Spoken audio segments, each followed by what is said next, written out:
पहले बच्चों, सबसे पहले हम लोग इस वीडियो में देखते हैं। जैसे कि लास्ट टाइम मैंने देखा है बहुत सारे बच्चों की क्वेरी आ रही है कि सर फोर्थ सेमेस्टर का सिलेबस स्टार्ट कर दीजिए। मैं एक बार सबसे पहले फोर्थ सेमेस्टर में आपका जो एक फर्स्ट पेपर है जिसको डिफरेंशियल इक्वेशन बोलते हैं, उससे पहले आप लोगों को इंट्रोड्यूस करा देते हैं।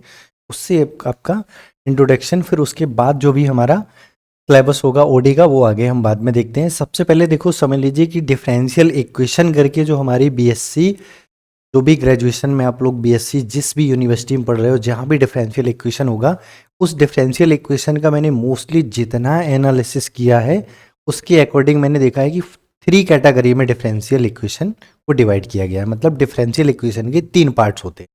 सबसे पहले जो डिफरेंशियल इक्वेशन का पार्ट्स है ये ओडी कहलाता है। जो पहला जो पार्ट्स है आपका ओडी का पार्ट्स है, ये टोटल जो मैंने यहाँ पर लिख रखा है ओडी। ओडी के अंदर हमारे कौन कौन से टॉपिक आते हैं?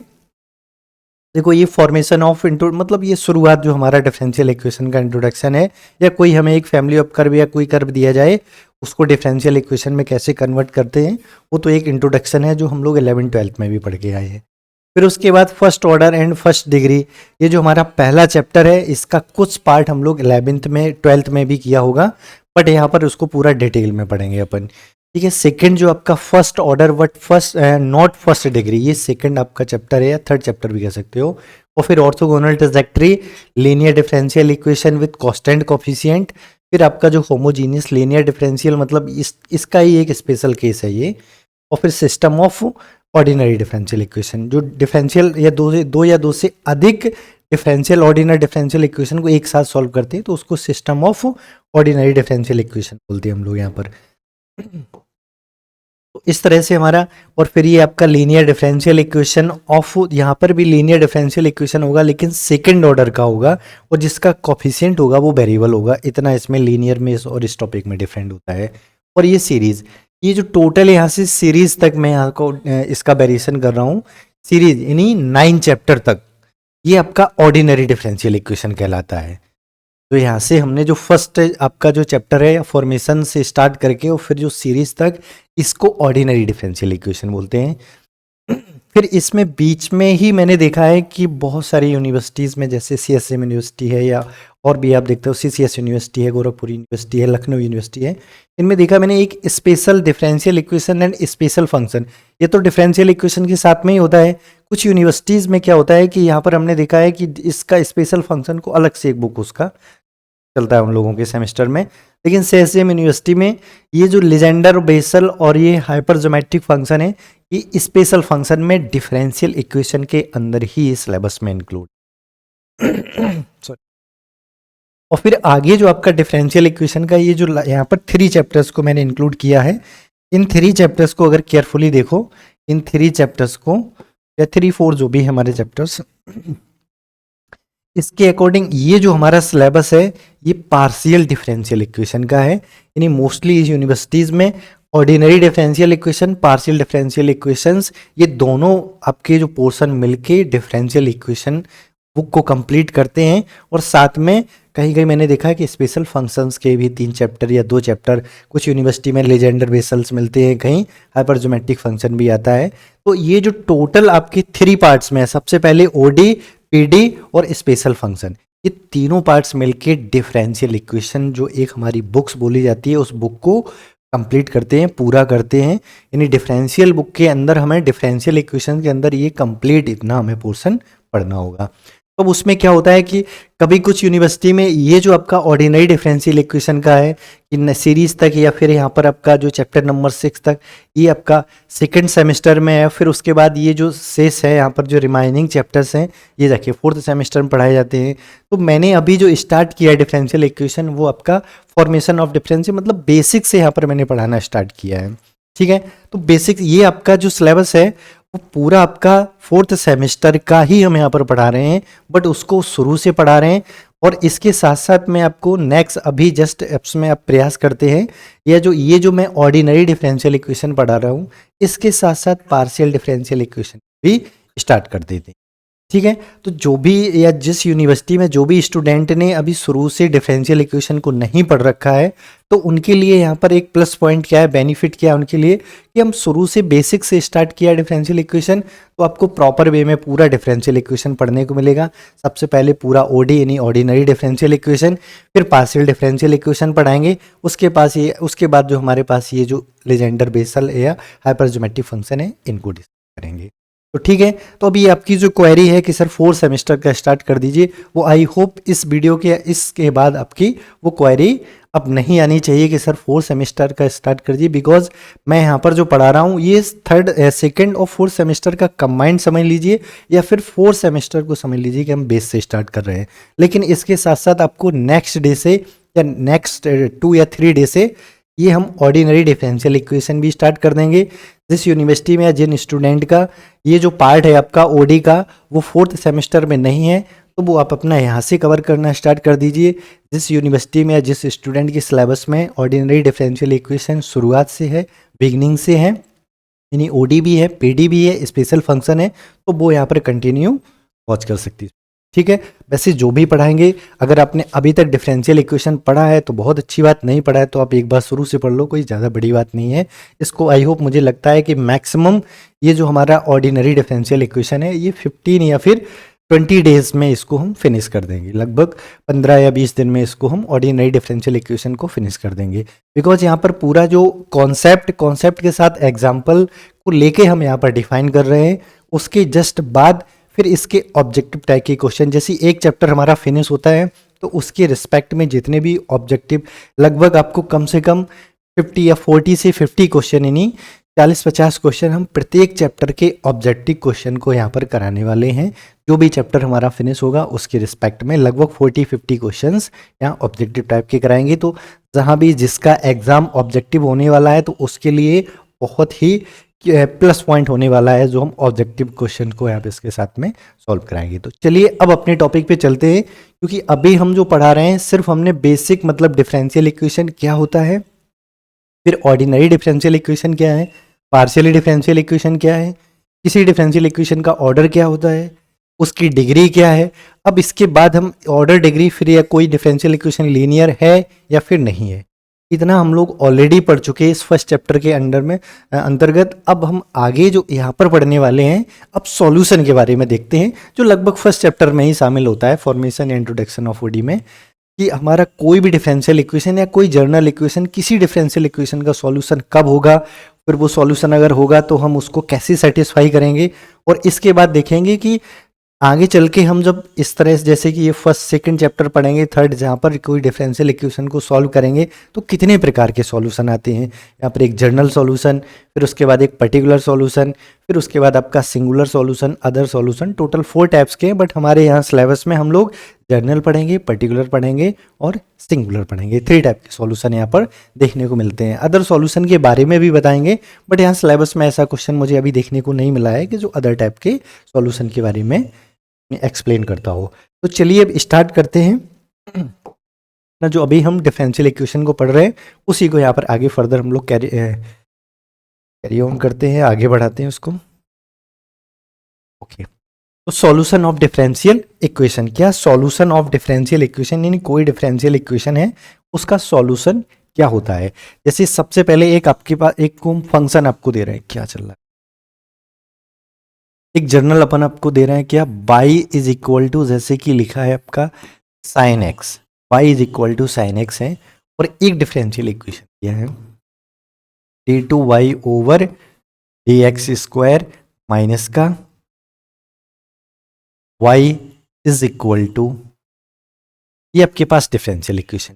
अब यहाँ पर आपको हमको चेक करना है कि ये जो y is equal to sine x क्या इस डिफरेंशियल इक्वेशन का सॉल्यूशन होगा। इसके साथ में एक दूसरा फंक्शन यहाँ लिख रहे हैं कॉस,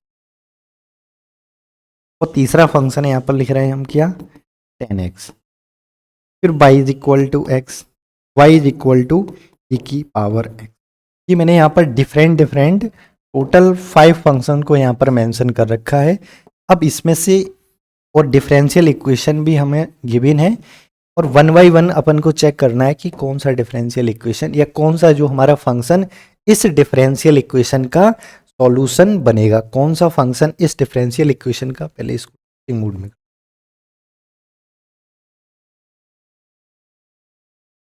चलिए कौन सा सॉल्यूशन हमारा, कौन सा ये फंक्शन इस डिफरेंशियल इक्वेशन का सॉल्यूशन बनेगा। तो आई होप ये जो अभी तक मैंने क्वेश्चन जितना जो भी लिखा है वो आपको समझ आ गया होगा। अब आगे चलते हैं, ये 1 बाई 1 करके अपन इसको चेक करते हैं कि कौन सा सॉल्यूशन होगा। अच्छा, सबसे पहले सॉल्यूशन की बेसिक थ्योरी ये है कि अगर ये जो फंक्शन दे रखा है ये फंक्शन इस डिफरेंशियल इक्वेशन का सॉल्यूशन बनेगा, अगर ये फंक्शन इस डिफरेंशियल इक्वेशन का सॉल्यूशन बनेगा तो ये जो हमारा फंक्शन है इस डिफरेंशियल इक्वेशन को सेटिस्फाई करेगा। क्या ये फंक्शन जो हमें दे रखा है ये इस डिफरेंशियल इक्वेशन को सेटिस्फाई करेगा। सेटिस्फाई करने से हमारा मतलब क्या है कि ये जो function y is equal to दिया है, सबसे पहले इसको हम क्या करेंगे, 2 बार डिफरेंशिएट करेंगे dy अपॉन dx। अच्छा, साइन का वंस टाइम करेंगे, साइन का हो जाएगा क्या, cos x। फिर दोबारा इसको डिफरेंशिएट करेंगे तो d2y अपॉन dx स्क्वायर, और cos का क्या हो जाएगा, माइनस का साइन x, और y बराबर तो हमारा सीधा फंक्शन मुझे पता ही है क्या, साइन x। अब देखिए केयरफुली, y की वैल्यू यहाँ रख दो और d2y अपॉन dx स्क्वायर का वैल्यू उठा के यहाँ पर पुट कर दीजिए। और अगर ये दोनों साइड इक्वल हो जाए ना, ये दोनों वैल्यू रखने पर अगर ये 0 हो जाता है तो ये जो आपका फंक्शन इस डिफरेंशियल इक्वेशन को सेटिस्फाई करेगा, और अगर ये 0 नहीं हो रहा है तो ये फंक्शन इस डिफरेंशियल इक्वेशन को सेटिस्फाई नहीं करेगा। तो देखिए जैसी इसकी अब इसकी वैल्यू रखोगे सेकेंड ऑर्डर, तो ये इसका क्या आ जाएगा, माइनस का साइन एक्स। ठीक है, अब यहाँ पर रखिए इसमें क्या, y की वैल्यू भी क्या है, साइन एक्स। अब इन दोनों को जब जोड़ोगे तो ये साइन एक्स माइनस माइनस का 2 साइन एक्स हो जाएगा। ऐड करोगे, इस साइड 0 था तो -2 साइन एक्स हो जाएगा। क्या -2 साइन एक्स हमेशा 0 के बराबर होगा, नहीं होगा। तो इसका मतलब ये जो y is equal to sine x है वो इस डिफरेंशियल इक्वेशन का सॉल्यूशन नहीं है।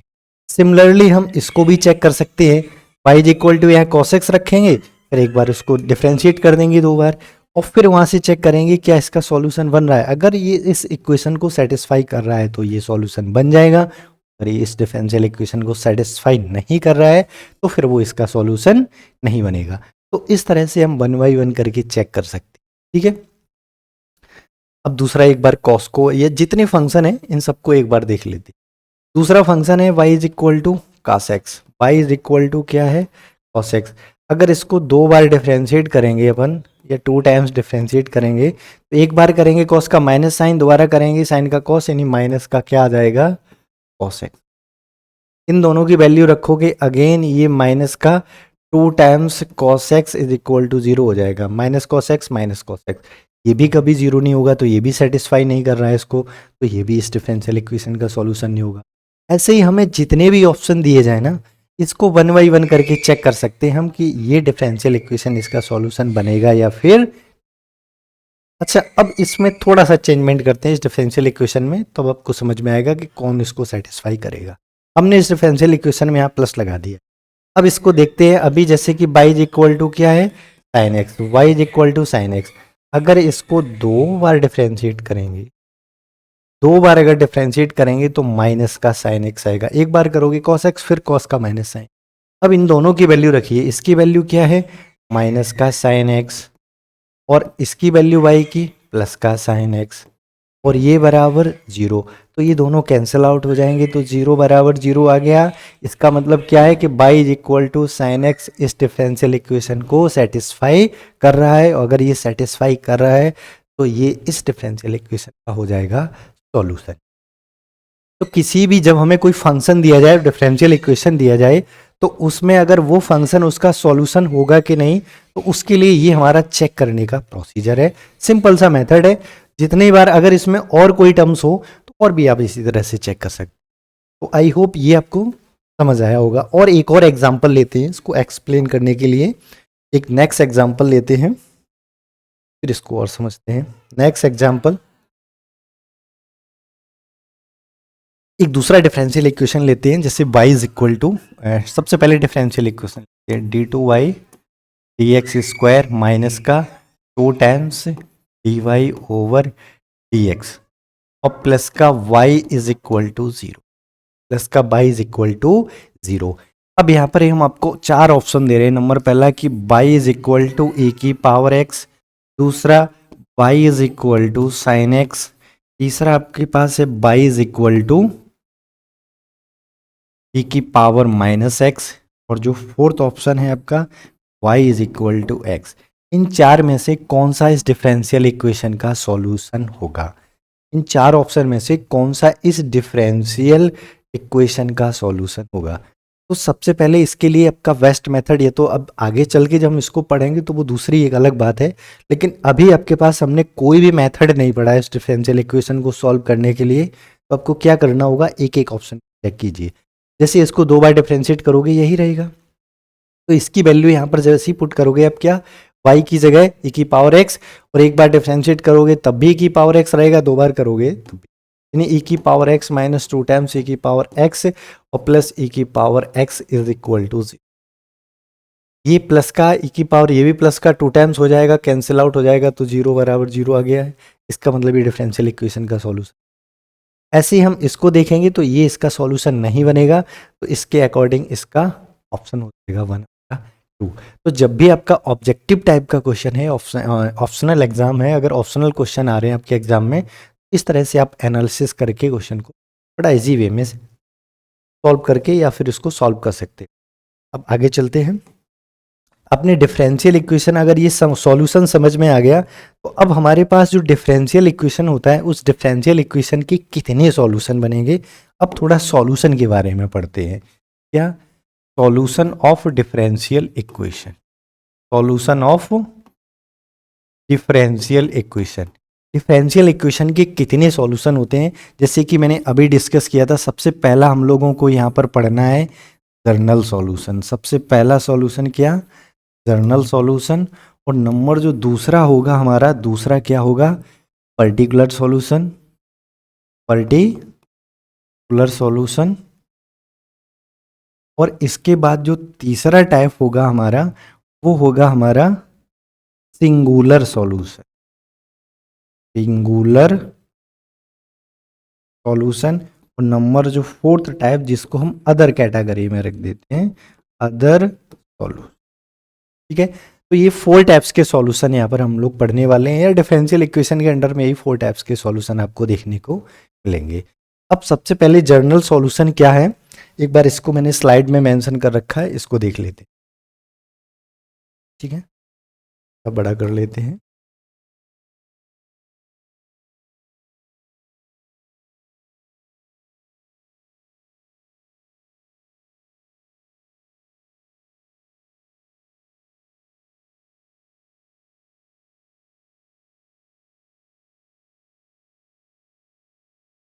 अब ये जो सबसे पहले हमारा जो जर्नल सॉल्यूशन है, classification of solution of the differential equation, मतलब डिफरेंशियल इक्वेशन के सॉल्यूशन का क्लासिफिकेशन। यहाँ पर पहला जो सॉल्यूशन हमने क्या बोला है, अपन ने क्या, जर्नल सॉल्यूशन पढ़ना है अपने।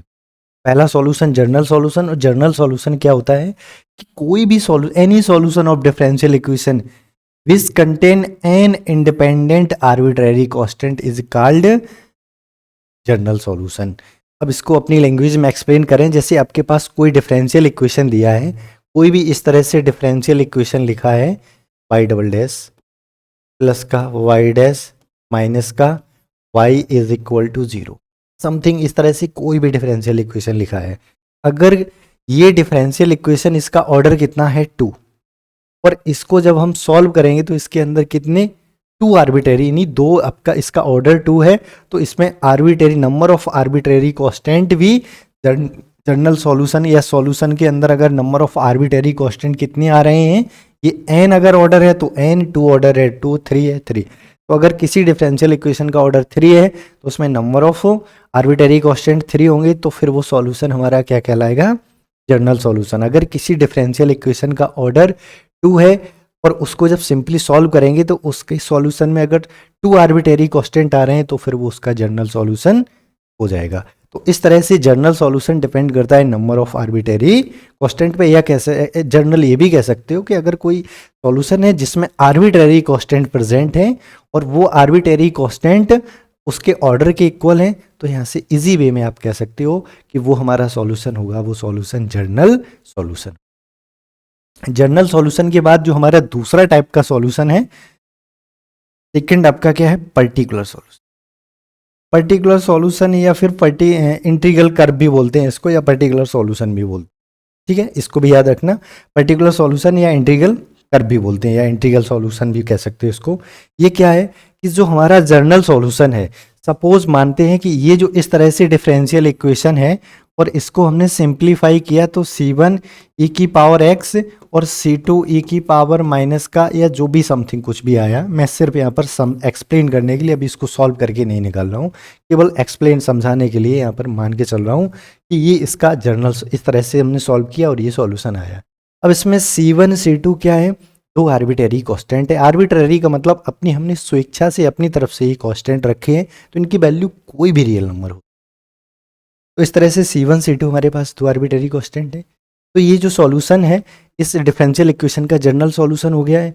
अब ये जर्नल सॉल्यूशन में जो आर्बिट्रेरी कांस्टेंट है, इन आर्बिट्रेरी कांस्टेंट की वैल्यू हमें कोई इनिशियल कंडीशन दी जाएगी, और इनिशियल कंडीशन की हेल्प से इन दोनों आर्बिट्रेरी कांस्टेंट की जो हम वैल्यू कैलकुलेट करेंगे, वो जो वैल्यू हम कैलकुलेट करके यहाँ पर रख देंगे, फिर ये नया सॉल्यूशन आएगा, वो सॉल्यूशन कहलाएगा हमारा पर्टिकुलर सॉल्यूशन या इंटीग्रल कर्व। मान सपोज कर रहे हैं कि c1 की वैल्यू 1 आई एंड c2 की वैल्यू -2 आ गई, तो ये यहाँ पर जो अगर c1 c2 की वैल्यू रखेंगे तो e की पावर x -2 टाइम्स e की पावर x हो जाएगा भाई।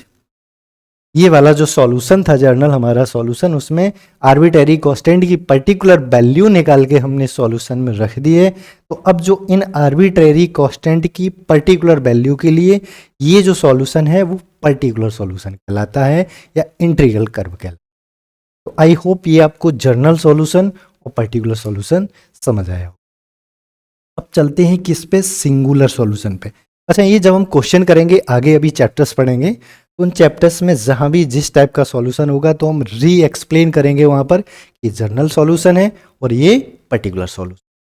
तो यहाँ पर अभी केवल डेफिनेशन के साथ एक जर्नल एग्जांपल से हम इसको केवल रिलेट करके चल रहे हैं, जब आगे पढ़ेंगे डिटेल में तो और भी देखेंगे। अब जो थर्ड टाइप का सॉल्यूशन है, ये थर्ड टाइप का सॉल्यूशन है आपका सिंगुलर सॉल्यूशन। अच्छा, सिंगुलर सॉल्यूशन है, सिंगुलर सॉल्यूशन की जो बेसिक डेफिनेशन है कि सिंगुलर सॉल्यूशन क्या होता है कि जो हमारा जनरल सॉल्यूशन होता है, उस जनरल सॉल्यूशन का एनवलप ही आपका सिंगुलर सॉल्यूशन कहलाता है। जो भी ये जनरल सॉल्यूशन है, इस जनरल सॉल्यूशन का जो एनवलप आएगा ना, वो एनवलप उसका सिंगुलर सॉल्यूशन कहलाता है। डेफिनेशन एक बार देख लेते हैं कि कोई a singular solution in this stronger. यहाँ पर अगर इसको डेफिनेशन में आप केयरफुली देखोगे तो डेफिनेशन की जो लैंग्वेज है ना, यहाँ से स्टार्ट कीजिए। A singular solution is envelope of family of solution. बस इतना देखिए कि जो एनवलप होगा क्या होगा, सॉरी, जो आपका सिंगुलर सॉल्यूशन क्या होगा, जर्नल सॉल्यूशन का एनवलप होगा। इसको आप एक बार डिटेल में भी देख सकते हो, बट सिंपल लैंग्वेज में आपको लिखना है तो अलग से आप अपने नोट्स में मेंशन भी कर सकते हो कि singular solution is envelope of journal solution.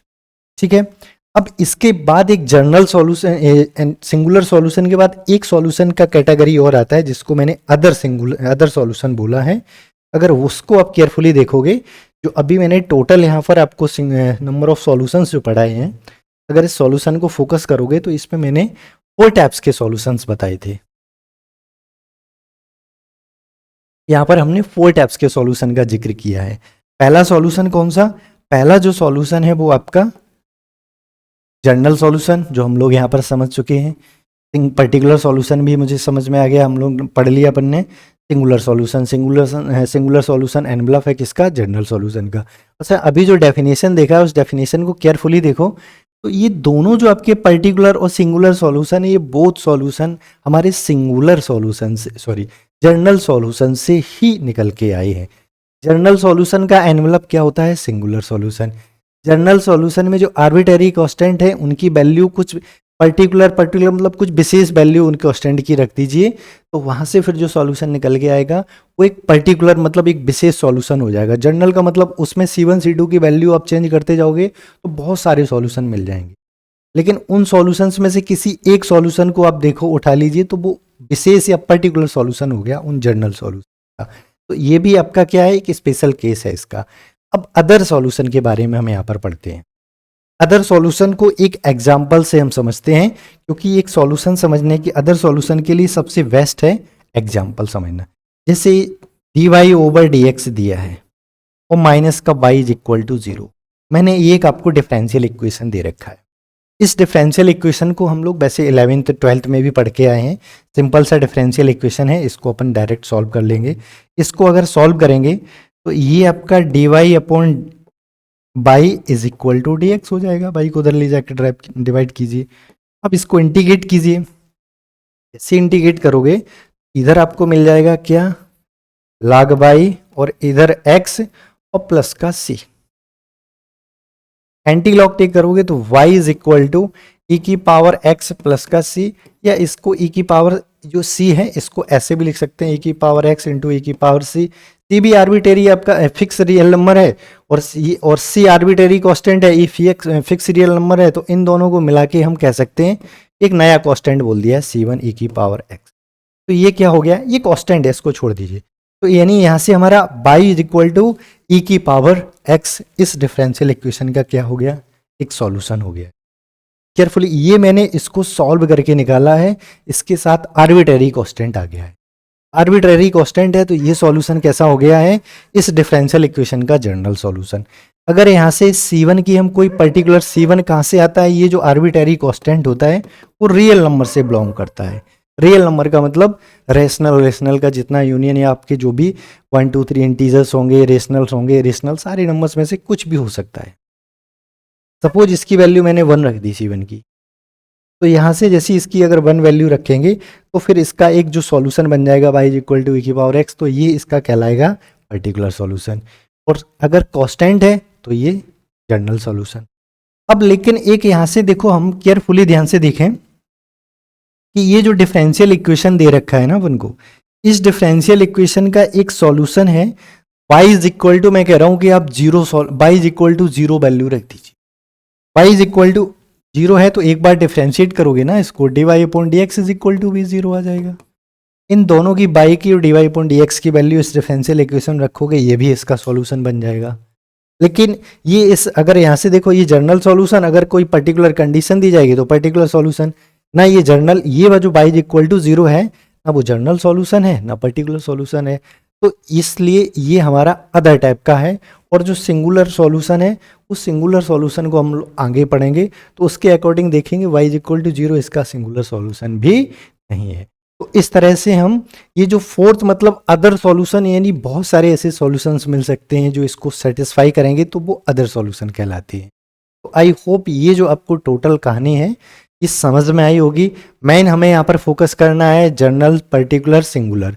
Other solution के बारे में हम लोगों को यहाँ डिटेल में या फिर हमारे सिलेबस में पढ़ने को नहीं मिलेगा, बट जो भी मोस्टली या जितना ज़रूरी था, एसेंशियल था आपके लिए, वो हमने यहाँ पर एक्सप्लेन कर दिया है। तो आई होप ये सॉल्यूशन की कहानी आपको समझ आई होगी। अब चलते हैं, हम लोग आगे बढ़ते हैं, कुछ एग्जाम्पल्स लेते हैं या आगे कुछ एग्जाम्पल की हेल्प से जो जनरल पर्टिकुलर सॉल्यूशंस है वो समझेंगे, या फिर जो हमारा टॉपिक लास्ट में हम लोग पढ़ चुके हैं ना कि डिफरेंशियल इक्वेशन का फॉर्मेशन में कोई कर्व दिया जाएगा उसको कैसे डिफरेंशियल इक्वेशन में कन्वर्ट करेंगे। कोई भी कर्व दिया जाए, हमें एक एग्जाम्पल लेते हैं, y square is equal to 4ax, ठीक है। फिर ए इज एनी कॉन्स्टेंट, आपका ये वैसे समझते हो आप पैराबोला का इक्वेशन है, ए कोई भी कॉन्स्टेंट है, इसका हमें डिफरेंशियल इक्वेशन निकालना है। जब ए कांस्टेंट है या समझ लीजिए पैरामीटर है, तो इसमें एक आपके पास कांस्टेंट है, इसका आपको डिफरेंशियल इक्वेशन निकालना है। तो सबसे पहले इसको एक बार डिफरेंशिएट कर दीजिए। कितने? एक बार। अच्छा, एक ही बार 1 टाइम्स क्यों डिफरेंशिएट करेंगे? क्योंकि इसके पास सिर्फ और सिर्फ एक आपका कांस्टेंट। तो इस तरह से हम इसको डिफरेंशिएट करेंगे तो by dy upon dx is equal to 2a। अब यहाँ से अगर हम a की वैल्यू निकालेंगे तो a is equal to y by 2 और dy अपॉन dx आ गया। एक इक्वेशन ये हो गया, और एक जो मेन इक्वेशन आपको दिया है, इन दोनों की हेल्प से हम सॉल्व करके यहाँ से जो पैरामीटर कांस्टेंट है a को हम रिमूव कर देंगे, एलिमिनेट। तो a की वैल्यू वहाँ उठा के रख दीजिए, y square is equal to 4x, a की वैल्यू क्या है y बाई 2 और डी वाई ओवर का डी एक्स और इस पूरे का नहीं, बस ठीक। अब यहाँ से आप देखिए इसकी वैल्यू एक ही हमने रखी है, तो 2 से यहाँ 2 कैंसिल आउट हो जाएगा और एक बाई ये, तो by is equal to x और डी वाई अपॉन ये आ गया हमारा इसका जो भी डिफरेंशियल इक्वेशन था उसको, सॉरी जो भी हमारा कर्व था उसको हमने डिफरेंशियल इक्वेशन में कन्वर्ट कर लिया है। ठीक है, तो यहाँ से सबसे पहले एक ही वैल्यू निकाल के और यहाँ जो भी हमारा ए जहाँ प्रेजेंट था वहाँ पर हमने इसकी वैल्यू पुट कर दी है। पुट करने के बाद जो भी हमारा सॉल्यूशन आएगा, ये सॉल्यूशन सॉरी जो भी डिफरेंशियल इक्वेशन आएगा वो इस कर्व का डिफरेंशियल इक्वेशन।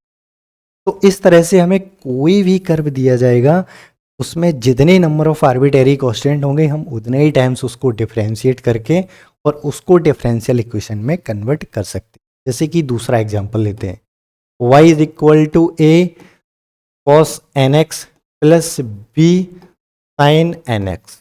ठीक है, y is equal to A cos N X, y is equal to A, एक को थोड़ा साइड में कर लेते हैं भाई, चलो नीचे एक बार रीराइट कर लेते हैं। y is equal to A cos N x plus का b साइन एन एक्स, जहाँ पर a और b आपके क्या हैं, दो आर्बिट्रेरी कांस्टेंट है। a एंड b दो आर्बिट्रेरी कांस्टेंट हैं। हमें इस इक्वेशन में या इस कर्व में हमें दो आर्बिट्रेरी कांस्टेंट दिख रहे हैं, तो यहाँ से क्लियर हो गया है कि इसको जब डिफरेंशिएट करेंगे तो हमारे पास इसे हमें कम से कम 2 बार डिफरेंशिएट करने पड़ेंगे, या जो हमारे पास इसका जो डिफरेंशियल इक्वेशन बनेगा वो 2 ऑर्डर का बनेगा। तो यहाँ से एक नया क्वेश्चन या नया टॉपिक निकल के आया है कि जब भी आपको इस तरह से आर्बिट्रेरी कांस्टेंट इक्वेशन दिया जाए और उस इक्वेशन में नंबर ऑफ आर्बिट्रेरी कांस्टेंट होंगे, वो अगर number of arbitrary constant independent हैं तो फिर हम कह सकते हैं कि इसमें जितने number of arbitrary constant independent constant होंगे उतना ही उस डिफरेंशियल इक्वेशन का ऑर्डर होगा। यह सिंपल सी लैंग्वेज में यहाँ आपको हम बताएं, या सिंपल सी लैंग्वेज में इसको एक्सप्लेन करें तो जो हमारा क्या निकल के आया यहाँ से कंक्लूजन कि नंबर ऑफ क्या, number of independent arbitrary, number of independent arbitrary constant is equal to order of the differential equation. यानी ये जो हमारा डिफरेंशियल इक्वेशन था y is equal to A cos N x plus का v sine N x, ये जो differential equation है, इस डिफरेंशियल इक्वेशन में जितने नंबर ऑफ इंडिपेंडेंट, ये वर्ड बहुत ही मायने रखता है भाई। यहाँ पर अभी एक क्वेश्चन हम लेंगे जिसमें आर्बिट्रेरी कांस्टेंट ज़्यादा होंगे बट उसका ऑर्डर कम होगा, तो वो चीज़ जो आपका जो नंबर ऑफ आर्बिट्रेरी कांस्टेंट कम ज़्यादा वाली कहानी, वो अगर ये वर्ड लगा देते ना हम इंडिपेंडेंट आर्बिट्रेरी कांस्टेंट, तो फिर वो ख़त्म हो जाता है। अगर उस इक्वेशन में इंडिपेंडेंट आर्बिट्रेरी कांस्टेंट की संख्या होगी वो ऑर्डर को बताएगी, और ऐसा क्वेश्चन ऑब्जेक्टिव एग्जाम में हमेशा पूछा जाता है, चाहे वो कोई यूनिवर्सिटी लेवल का एग्जाम हो या फिर किसी कॉम्पिटिटिव एग्जाम का क्वेश्चन हो। अगर उसमें इस तरह से एक डिफरेंशियल इक्वेशन दिया जाता है, और ये क्वेश्चन छोटे मोटे एग्जाम की बात नहीं कर रहा हूँ, यहाँ से एक क्वेश्चन मैंने देखा है कि गेट में भी पूछा गया है। जो गेट एग्जाम होता है इंजीनियरिंग के लिए, या फिर ऐसे कह सकते हो कि एमएससी के बाद या बीटेक के बाद जो भी स्टूडेंट देते हैं गेट एग्जाम, जो इंजीनियरिंग लाइन का एक टफेस्ट एग्जाम कहा जाता है, उसमें भी इससे रिलेटेड एक क्वेश्चन पूछा गया है। डायरेक्ट इक्वेशन इस तरह से दिया था, उसमें आपको ऑर्डर पूछा। तो जब भी आप ऑर्डर कांस्टेंट को देख के बता रहे हो तो इंडिपेंडेंट वर्ड जरूर याद रखना। तो यहाँ पर हम देखते हैं ये जो हमें दिया है, अच्छा इंडिपेंडेंट वर्ड क्या है वो आगे हम लोग पढ़ेंगे डिटेल में, तब समझेंगे डिपेंडेंट इंडिपेंडेंट क्या है, बट इतना ज़रूरी है वो यहाँ पर पढ़ लेते हैं। इस तरह से ये जो डिफरेंशियल इक्वेशन दिया है, अब इसमें हमारे पास दो आर्बिट्रेरी कांस्टेंट है, और ये दोनों के दोनों यहाँ इंडिपेंडेंट है, मतलब एक दूसरे पर डिपेंड नहीं। तो यहाँ पर ये इसका ऑर्डर अगर हम डिफरेंशियल इक्वेशन को देख के बताएंगे तो इसका ऑर्डर हो जाएगा 2। लेकिन अब हम इस डिफरेंशियल इक्वेशन को निकालेंगे, फिर ऑर्डर चेक करेंगे कि रियल में इसका ऑर्डर 2 आ रहा है, इसको वेरीफाई भी कर दे। देखो एक बार ये जो आपका इक्वेशन दिया है इसको इक्वेशन नंबर बोल दीजिए फर्स्ट। एक बार इसको डिफरेंशिएट करोगे तो माइनस का a कॉस एन एक्स और इंटू एन और प्लस का v साइन का, अरे भाई एक बार डिफरेंशिएट कर रहे हैं ना इसको, तो कॉस का हो जाएगा साइन, तो a sine N x into n और प्लस v साइन का हो जाएगा क्या, कॉस एन एक्स और इंटू एन। और यहाँ से आप n को कॉमन टेक कर लीजिए, a sine N x plus का b कॉस एन एक्स किया गया। एक बार फिर से इसको डिफरेंशिएट कर दीजिए, बिकॉज यहाँ पर दो आर्बिट्रेरी कांस्टेंट है तो कम से कम एटलीस्ट हमें 2 टाइम्स डिफरेंशिएट करना ही पड़ेगा इसको। अगेन डिफरेंशिएट करेंगे तो ये जो n है इसको बाहर ही रखिए, a साइन का फिर हो जाएगा क्या, कॉस, अच्छा यहाँ पर के साथ माइनस था, इसके साथ माइनस, साइन का हो जाएगा कॉस एन एक्स और इंटू एन, और ये जो फिर कॉस है ना, कॉस का हो जाएगा माइनस का साइन एन एक्स और इंटू एन। इसमें फिर से आप माइनस एन कॉमन टेक कर लीजिए, माइनस एन बाहर निकाल लीजिए, तो ये एन स्क्वायर और ए कॉस एन एक्स प्लस का बी साइन एन एक्स आ जाएगा। अब केयरफुली देखिए जो ब्रैकेट में इनसाइड जो भी लिखा है पूरा हमारा बाई की वैल्यू है, तो इसकी जगह हम यहाँ पर क्या पुट कर देंगे अपन, वाई। तो इस तरह से इस डिफरेंस यहाँ पर जो हमारा जनरल इक्वेशन दिया था आर्बिट्रेरी कांस्टेंट के टर्म्स में, हमने उसको डिफरेंशियल इक्वेशन में कन्वर्ट कर लिया, या इसको इधर लाइए तो y double dash plus n square y is equal to 0। तो यहाँ पर हमने देखा कि 2 बार डिफरेंशिएट करने पर दोनों आर्बिट्रेरी कांस्टेंट हमारे कैसे हो गए, एलिमिनेट हो, दोनों आर्बिट्रेरी कांस्टेंट एलिमिनेट हो गए हैं, तो इसका जो ऑर्डर कितना आ गया 2, तो वो हम डायरेक्टली यहाँ से भी देख के बता सकते हैं। बट अब चलते हैं एक ऐसा एग्जाम्पल लेते हैं जिसमें नंबर ऑफ आर्बिट्रेरी कांस्टेंट ज़्यादा होंगे बट ऑर्डर उसका कम होगा। तो इसके लिए देखो एक एग्जाम्पल लेते हैं, y is equal to C1 cos x, C1 cos x और प्लस C2 e की पावर x प्लस C3, ठीक है, बस इसे समझिए। यहाँ पर total number of arbitrary constant C1 C2 C3 3 है, यहाँ पर 3 आर्बिट्रेरी कांस्टेंट हैं। अब ये चेक करना है मुझे क्या ये तीनों आर्बिट्रेरी कांस्टेंट इंडिपेंडेंट हैं या फिर नहीं, या फिर डिफरेंशिएट करके हम देखते हैं कि इसको हम कितनी बार डिफरेंशिएट करके इन तीनों आर्बिट्रेरी कांस्टेंट को हम गायब कर सकते हैं, हटा सकते हैं, एलिमिनेट कर सकते हैं। तो एक बार डिफरेंशिएट करेंगे तो बाई डैश इसकी वैल्यू क्या आ जाएगी, माइनस का C1 साइन कॉस का हो जाएगा साइन एक्स प्लस C2, और e की पावर x है इसका तो यही रहेगा, और x प्लस C3 का करोगे तो उसमें आ जाएगा 1। फिर से दोबारा इसका डिफरेंशिएट करेंगे तो साइन का क्या है, माइनस का C1 और साइन का क्या आ जाएगा cos x plus C2 e की पावर x प्लस C3, ये सेम रहेगा। अब केयरफुली देखिए हमारा ये जो यहाँ पर ऊपर लिखा ना, इस पूरे की वैल्यू हम उठा के अगर चाहें तो इसकी वैल्यू यहाँ पर उठा के रख दें, बस ये माइनस का डिफरेंट आ रहा है, या इन दोनों को आप ऐड कर दीजिए, इन दोनों को ऐड कर दीजिए तो यहाँ से हमारा C1 गायब हो जाए, ठीक है। तो वाई डबल डैश केयरफुली देखना, वाई डबल डैश माइनस का C1 cos x, ठीक है, माइनस का C1 cos x, और इसकी वैल्यू इस पूरे टर्म्स की हम इससे या कहीं से भी उठा के, चलो इससे ही रख देते हैं, इस पूरे की वैल्यू यहाँ से हम रखेंगे तो ये क्या हो जाएगी वाई डैश, और प्लस का ये साइड जाएगा C1 साइन x, ठीक है। तो y double dash is equal to minus का C1 cos x प्लस, और यहाँ से C1 साइन x और प्लस का वाई डैश। अब ये जो हमारा C1 आर्बिट्रेरी कांस्टेंट है, C1 इसको हम निकालेंगे तो C1 बाहर निकाल लेते हैं, cos x माइनस का sin x और प्लस का y डैश। अब इस C1 की वैल्यू हम इस दूसरे वाले जो हमारे डिफरेंशियल इक्वेशन है इससे हम एलिमिनेट करके, या फिर सिंपल सी अगर यहाँ पर हम इसको हम डिटरमिनेंट मेथड से भी सॉल्व कर सकते हैं, लेकिन यहाँ पर केयरफुली देखिए ये इक्वेशन फर्स्ट था, एक बार डिफरेंशिएट किया सेकंड हो गया है, दोबारा डिफरेंशिएट किया इक्वेशन। इन तीनों अगर तीनों इक्वेशंस को सॉल्व करके अगर C1 C2 C3 इन तीनों अगर हम कांस्टेंट को गायब कर दें या एलिमिनेट कर दें तो फिर जो डिफरेंशियल इक्वेशन आएगा वो 2 ऑर्डर का आएगा। अगर ये तीनों एलिमिनेट हो रहे हैं कांस्टेंट तो यहाँ से जो डिफरेंशियल इक्वेशन बनेगा वो डिफरेंशियल इक्वेशन आपका सिर्फ ऑर्डर 2 रखेगा लेकिन आर्बिट्रेरी कांस्टेंट हो जाएंगे 3। और अगर यहाँ पर इसको हम सॉल्व करके C1 को मतलब इसको सॉल्व करके तीनों आर्बिट्रेरी कांस्टेंट को एलिमिनेट नहीं कर पा रहे हैं तो मुझे अब जरूरत पड़ेगी एक बार और इसको डिफरेंस। तो वहां से जो ऑर्डर आएगा 3 टाइम्स डिफरेंशिएट करेंगे तो उसमें आपका आ जाएगा C1 C2 जो C3 3 आर्बिट्रेरी कांस्टेंट है उसके इक्वल ही इसका आ जाएगा ऑर्डर। तो इस तरह से हम यहाँ पर चेक करते हैं।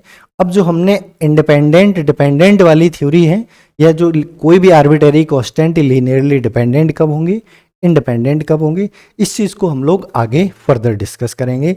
लेकिन यहाँ पर सिर्फ मैं कि एग्जाम्पल लेके आपको समझाने का प्रयास कर रहा हूँ कि नंबर ऑफ आर्बिट्रेरी कांस्टेंट से ऑर्डर हम कैसे निकाल सकते हैं। तो इस तरह से इसको फर्दर आगे सॉल्व करके आप देख भी सकते हो, कोई ज़्यादा इसमें कैलकुलेशन लेंदी नहीं है। हम चलते हैं नेक्स्ट क्वेश्चन पे। इसका एक लास्ट, आप इस वीडियो का लास्ट क्वेश्चन देख रहे हैं उसके अनुसार आपको फिर आगे चलते हैं हम लोग। फिर जो डिफरेंशियल इक्वेशन का जो सेकेंड टॉपिक है first order but not first order and first degree वाला, पहले एक क्वेश्चन को कर लेते हैं। y is equal to C1 cos x plus C2 sin x plus C3 e की पावर x। ये हमारे पास तीन हमारे पास यहाँ पर फंक्शन है जो आर्बिट्रेरी कांस्टेंट के साथ ऐड होके लिखे हैं। तो इनको हम जब किसी फंक्शन या अलग अलग फंक्शन को आर्बिट्रेरी कांस्टेंट के साथ ऐड करते हैं तो इनको हम लीनियर कॉम्बिनेशन ऑफ फंक्शन, ये जो फंक्शन है उनका लीनियर कॉम्बिनेशन कहते हैं। ठीक है, तो ये तीनों हमारे लीनियर कॉम्बिनेशन में लिखे हैं। अब इसका ऑर्डर आपको ये आपको जो फंक्शन दिया है इसका डिफरेंशियल इक्वेशन निकालना है। फिर इसके बाद आपको बताना है कि इसका ऑर्डर कितना होगा, 1 होगा या 3 होगा या फिर आपका 0 होगा, ऑप्शन 4 में 4 होगा। इस डिफरेंशियल इक्वेशन को निकाल के हमें इसका ऑर्डर बताना है। ये 3 आपके पास आर्बिट्रेरी कांस्टेंट है, 3 आर्बिट्रेरी कांस्टेंट है। अगर ये तीनों आर्बिट्रेरी कांस्टेंट आप डिफरेंशियल इक्वेशन निकालो फिर उसके बाद देखो कम से कम आपको 3 टाइम्स डिफरेंशिएट करना पड़ेगा। जब 3 टाइम्स आप डिफरेंशिएट करोगे तभी ये हमारे आर्बिट्रेरी कांस्टेंट एलिमिनेट होंगे। जब आर्बिट्रेरी कांस्टेंट एलिमिनेट हो जाएंगे तो उसके बाद जो भी हमारा इसमें ऑर्डर आएगा वही ऑर्डर होगा। तो यहाँ से आपका ये ऑप्शन भी हो जाएगा, 2 हो जाएगा ट्रू, नहीं इसका ऑर्डर निकलेगा। अब एक बार इसको डिटेल में चेक कीजिए फिर उसके बाद जो भी आपका ऑप्शन होगा क्लिक। अब चलते हैं हम लोग जो डिफरेंशियल इक्वेशन की मेन जो हमारी कहानी थी, हमने फर्स्ट जो बिगिनिंग में यहाँ पर टॉपिक लिख रखे उसको एक बार समझ बैकग्राउंड की। चलो अब जो हमारा ये फर्स्ट चैप्टर था, फर्स्ट चैप्टर का जितना हमारा एसेंशियल सिलेबस था या जो भी जरूरी टॉपिक थे वो सभी हम अपन 1 बाय 1 करके पढ़ चुके। अब हमें ज़रूरत है नेक्स्ट जो सेकंड आपका चैप्टर है जिसमें क्या कि उन डिफरेंशियल इक्वेशंस को सॉल्व करना है जिसका ऑर्डर भी फर्स्ट है, डिग्री भी फर्स्ट है। यानी चैप्टर नंबर सेकंड से जो मेन डिफरेंशियल इक्वेशन की कहानी हो जाएगी हमारी स्टार्ट। अभी तक तो हमने केवल बेसिक थ्योरी, डेफिनेशंस क्या है, कैसे डिफरेंशियल इक्वेशन बनते हैं, फर्स्ट ऑर्डर क्या होगा, डिग्री क्या होगी, लीनियर कब होगा, नॉन लीनियर कब होगा, ये चीज़ें देखी हैं। लेकिन यहाँ से हम स्टार्ट करेंगे। यहाँ से आपको क्या first order and first degree, मतलब पहला जो आपका डिफरेंशियल इक्वेशन का यहाँ से पहला ही चैप्टर कह सकते हो उसको, कि उसमें आपको इस तरह से एक डिफरेंशियल इक्वेशन दिया जाएगा dy/dx is equal to e की पावर x प्लस बाई। अब इसका देखो ऑर्डर भी फर्स्ट है, डिग्री भी फर्स्ट है। तो इस तरह के बहुत सारे डिफरेंशियल इक्वेशन बन सकते हैं। उन डिफरेंशियल इक्वेशन को हम कुछ मेथड पढ़ेंगे जिनकी हेल्प से सॉल्व करना है फर्स्ट ऑर्डर। बट ध्यान देना है कि इस चैप्टर के अंतर्गत या इस चैप्टर में जितने भी क्वेश्चन इंक्लूड होंगे वो सभी आपके इसके नेम के अकॉर्डिंग ही होंगे, मतलब जिनका ऑर्डर भी फर्स्ट होगा, डिग्री भी फर्स्ट होगी। तो इस चैप्टर का वेरिएशन क्या है, कितने टाइप की इसमें प्रॉब्लम है, तो हम नेक्स्ट वीडियो में पढ़ेंगे। बस इस वीडियो में इतना ही रखते हैं, इसके साथ एक क्वेश्चन और डिस्कस करते हैं, काफ़ी अच्छा क्वेश्चन है, फिर आगे हम लोग बढ़ते हैं। अच्छा, डिफ्रेंशिएशन मोस्टली आप लोग 11th-12th में डिफ्रेंशिएशन पढ़ के आए होंगे। डिफ्रेंशिएशन को हिंदी में अवकलनीयता बोलते हैं। हिंदी बहुत बेकार है, इंग्लिश ही समझिए आप लोग। बेकार तो नहीं है बट थोड़ा वर्ड क्रिटिकल है, बेकार नहीं कह सकते, हमारी मातृभाषा है वही हिंदी। लेकिन जो डिफरेंशियल इक्वेशन है हमें वो अरे भाई क्या चल रहा है, एक y is equal to function दे रहे हैं, केयरफुली देखना, ये y is equal to function है, ये किसी डिफरेंशियल इक्वेशन का सॉल्यूशन है। हम कह रहे हैं कि ये जो आपका फंक्शन है इज सॉल्यूशन, क्या है, is solution, solution of differential equation, of differential equation of order n। बहुत ही अच्छा क्वेश्चन है, ऑफ ऑर्डर n। बस यहाँ पर इस ऑर्डर को जरूर फोकस करना है भाई, क्योंकि इसी के ऊपर पूरा क्वेश्चन ये फ्रेम हुआ है। एक मैंने इस तरह से एक फंक्शन दिया है और बोला है कि कोई आपके पास एक डिफरेंशियल इक्वेशन होगा जिसका ऑर्डर n है, उस डिफरेंशियल इक्वेशन का ये फंक्शन सॉल्यूशन है।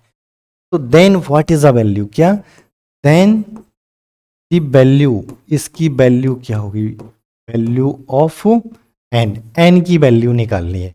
बस इतना आपके पास डेटा है, इसके अकॉर्डिंग आपको n की वैल्यू बतानी है। n की वैल्यू ऑप्शन में 0 होगी, ऑप्शन ए 1 होगी, ये 2, और इसका जो ऑप्शन नंबर डी है वो n की वैल्यू नन ऑफ एनओटी कर दे, नन ऑफ दीज। यानी 4 हमारे पास ऑप्शन है, इनमें से हमें देखना है कि n की वैल्यू क्या होगी। अगर आपके पास ये जो फंक्शन दिखा है यहाँ पर, अच्छा ये जो मॉड है इसका मॉड होता है, मॉड फंक्शन आप लोग जानते हो अच्छे से कि मॉड को इस तरह से डिफाइन करते हैं, जब x की वैल्यू 0 या 0 से बड़ी तब x, जब x की वैल्यू 0 से छोटी तब -x। ये मॉडुलस फंक्शन इस तरह से डिफाइन। तो इस तरह से y is equal to x into modulus x, या एब्सोल्यूट x भी बोलते हैं इसको, एब्सोल्यूट फंक्शन। इस तरह से कोई एक सॉल्यूशन किसी डिफरेंशियल इक्वेशन जिसका ऑर्डर n है, तो फिर उसके बाद हमें n की वैल्यू निकालनी है। दैट इज बहुत ही अच्छा क्वेश्चन है, इसको हम कह सकते हैं very very most important question of objective exam. जो भी एग्जाम या अच्छे एग्जाम होते हैं उनके अकॉर्डिंग बहुत ही अच्छा क्वेश्चन है। इस क्वेश्चन को आप अगर सॉल्व कर लिया तो समझ लीजिए कि आपने डिफरेंशियल इक्वेशन में जो सॉल्यूशन की कहानी को समझ लिया या आप पकड़ चुके। चलिए आप लोग एक बार ट्राई कीजिए इसको, फिर उसके बाद मैं प्रयास करता हूँ इसको एक्सप्लेन करने का। सबसे पहले अब मैं यहाँ पर सॉल्व भी करूँगा इस क्वेश्चन को, इनकम्प्लीट नहीं छोड़ेंगे हम। बट फर्स्ट टाइम आप यहीं पे वीडियो को पॉज कर दीजिए, रोक दीजिए, उसके बाद सबसे पहले सॉल्व कीजिए। अगर समझ नहीं आ रहा है तो उसके बाद जो मैं यहाँ सॉल्यूशन बताने वाला हूँ उस सॉल्यूशन को आप फॉलो करना। देखो बेसिक थ्योरी हमें क्या कह रही है कि कोई डिफरेंशियल इक्वेशन है, उस डिफरेंशियल इक्वेशन का ऑर्डर n है। यानी ये जो फंक्शन है, अगर हम इस फंक्शन को चेक कर लेते हैं सबसे पहले कि फंक्शन डिफरेंशियल है नहीं, है या नहीं, क्योंकि अगर ये जो फंक्शन किसी भी डिफरेंशियल इक्वेशन का सॉल्यूशन बनेगा तो इसका मतलब है कि जितना उस डिफरेंशियल इक्वेशन का ऑर्डर होगा, n ऑर्डर का मतलब है इस तरह से,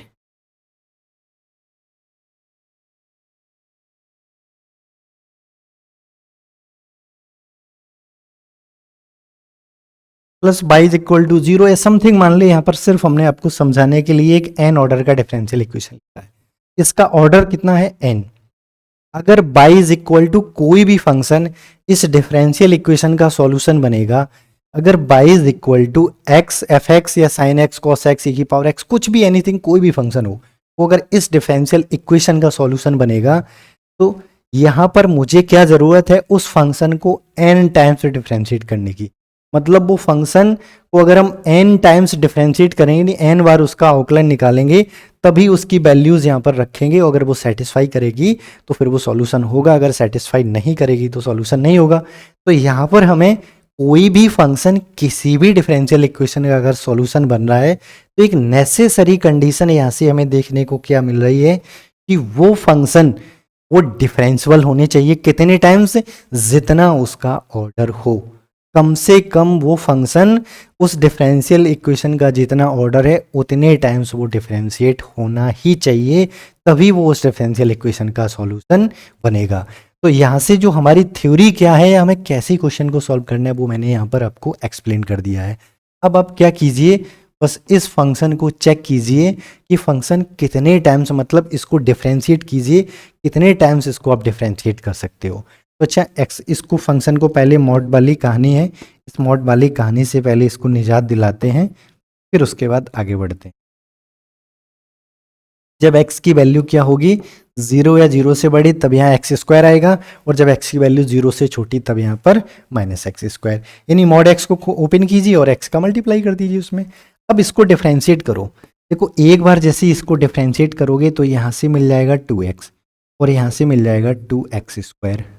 अभी भी ये डिफरेंशिएबल है, किसी भी पॉइंट पे आप देख लो x की वैल्यू कुछ भी रखोगे, हर एक पॉइंट पे ये डिफरेंशिएबल होना चाहिए फंक्शन, हर एक पॉइंट पे ये फंक्शन डिफरेंशिएबल होना चाहिए।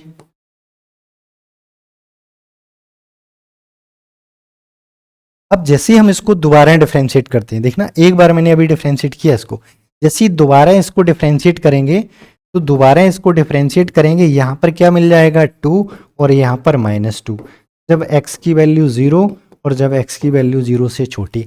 अब केयरफुली देखिए, आप लोग अगर डिफरेंशिबिलिटी पढ़ के आए हो तो वहाँ पर हिंदी में, अगर आप हिंदी मीडियम से हो तो अवकलनीयता या सतत कंटिन्यूअस या सतत अवकलनीयता वाला चैप्टर पढ़ा होगा, तो वहाँ पर आपने देखा होगा कि इस तरह से फंक्शन कोई दिया जाए जिसको हमें अगर अवकलनीय यानी कंटिन्यू डिफरेंशिबिलिटी चेक करना है, तो जिस पॉइंट पे ये फंक्शन ब्रेक होता है ना, उसी पॉइंट पे चेक करते हैं। मोस्टली ज़्यादातर प्रॉब्लम उसी पॉइंट पे आती है, यानी जब x की वैल्यू 0 से बड़ी और जब x की वैल्यू 0 से छोटी, तो उसके लिए इस तरह से फंक्शन है ये।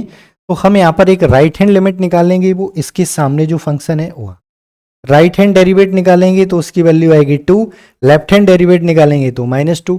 अगर कोई फंक्शन डिफरेंशिएबल है तो भाई left hand right hand derivative उस पॉइंट पे इक्वल होनी चाहिए, लेकिन 0 पे हम देखते हैं कि इसका राइट हैंड डेरिवेट 2 और लेफ्ट हैंड डेरिवेट आएगा -2, तो इसलिए ये फंक्शन कैसा है, डिफरेंशिएबल नहीं है।